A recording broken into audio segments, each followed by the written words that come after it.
Hey guys, how are you doing? And in this episode, we are going to see about iOS 15.6.1 update. How is the performance, battery performance overall? What are the fixes that it brings to your iPhone and iPad? Whether you should update or not are going to be the contents of this episode.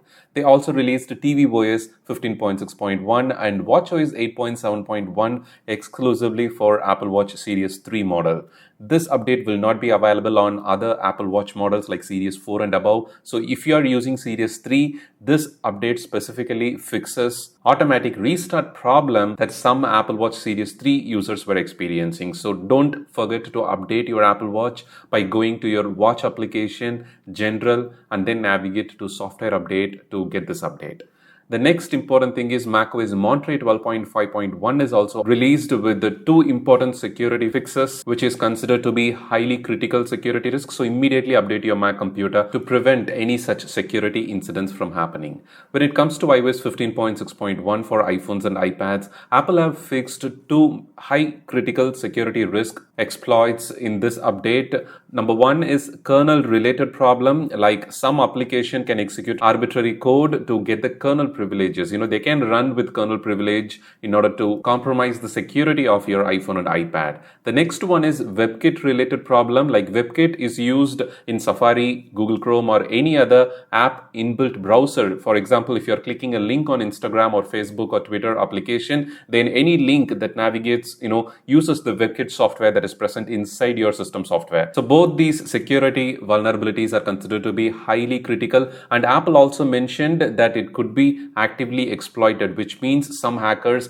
have written a piece of code in order to gain privileges or to compromise the data of iPhone and iPad users, also of the Mac computer users. So it is important to receive this minor, at the same time a very important security update released by Apple without any delay. Also, there are possibilities that Apple could have done some tweaks, minor tweaks and bug fixes with this software update, but they always mentioned less amount of data in their release notes, and these two high critical security risk fixes related information is all we get in the latest release notes. And when it comes to the battery performance, after updating my iPhone 13 Pro to iOS 15.6.1, as you can see, my battery health didn't refresh. It stays in 98%, almost a couple of weeks before it moved to 98% from 99%. I have bought this phone when it launched, almost 10 months completed, and currently it is at 98%. I have already shared how I follow the charging practice, two simple tips that you need to follow to maintain your iPhone, iPad, or even Mac computer battery health. I'll leave a link to that in the description as well as in the first comment. I'll pin that. If you haven't watched it, do check that out. So when it comes to the battery performance in the last 24 hours, as you can see, I have last charged my iPhone at around 98% on yesterday, day before yesterday, 1:22 p.m.